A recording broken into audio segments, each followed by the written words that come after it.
大家好，呢度係 Penguin Biology，我係 Andy 老師。今日我哋嚟睇2012第19題 MC。呢條題呢，同樣31% 人先啱嘅。呢個課題呢，關於可以話係考生最崩潰嘅一個課題啦，Molecular Genetics 分子遺傳學。我哋睇咗題目先 ，tRNA、anti codon 同埋 coding strand 編碼股同埋反密碼字。OK， 成抽亂碼，我哋陣間嚟睇。喺 bio 界咧有一個中心理論 ，OK， 就係 DNA 我哋會通過 transcription 轉錄變成 mRNA，mRNA 再通過 translation 轉譯變咗做 amino acid 氨基酸。好啦，第一樣嘢 DNA 咧係有兩條 strand 嘅，我哋畫出嚟咧會係類似咁嘅樣嘅。好啦。上邊會有啲 base 啦，會有一啲 OK 基質嚟嘅。好啦，我哋有 template 同 coding， 翻去我哋上邊嘅 central dogma， 我哋嘅中心理論，我哋要整嘅係氨基酸。DNA 入邊會帶有遺傳資訊，遺傳資訊入邊會用嚟整氨基酸嘅。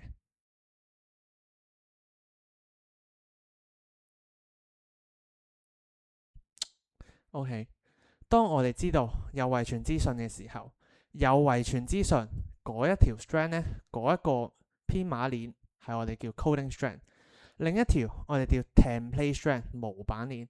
點解會有咁嘅稱呼呢？我哋可以諗下一個印仔，如果我哋要寫一個 B 出嚟啦，喺個印仔度，我哋係要調轉翻吸翻落去，先至出到個 B 嘅。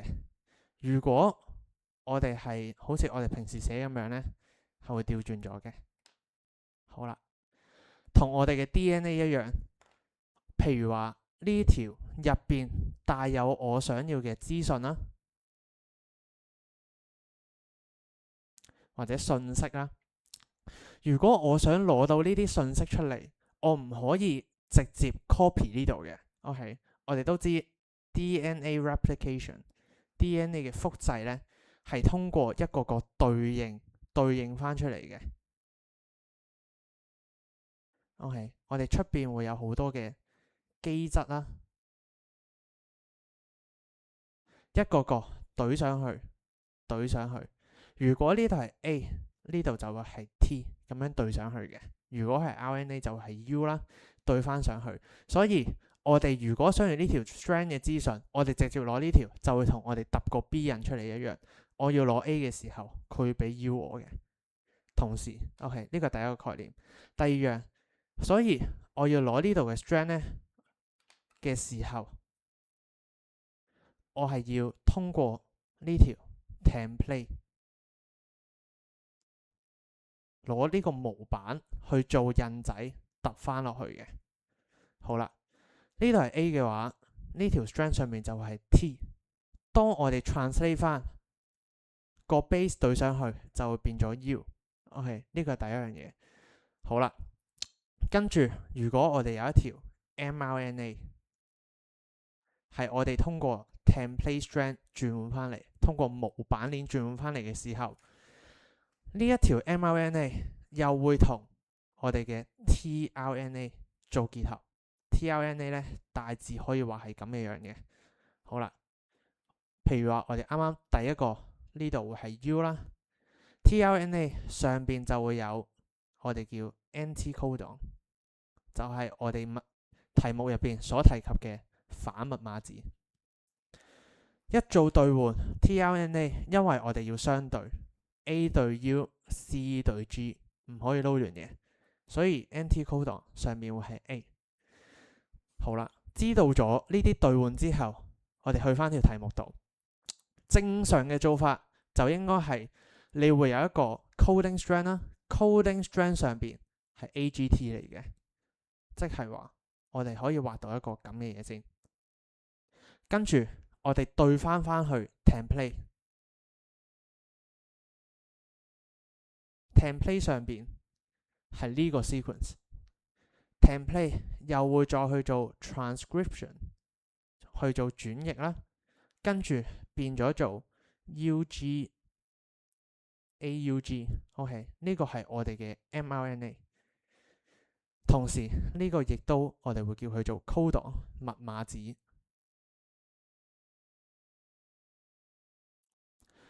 最尾我哋再會將佢變翻做 tRNA 上嘅反密碼紙，變翻佢做 UCA。咁個 answer 就係 A 㗎啦。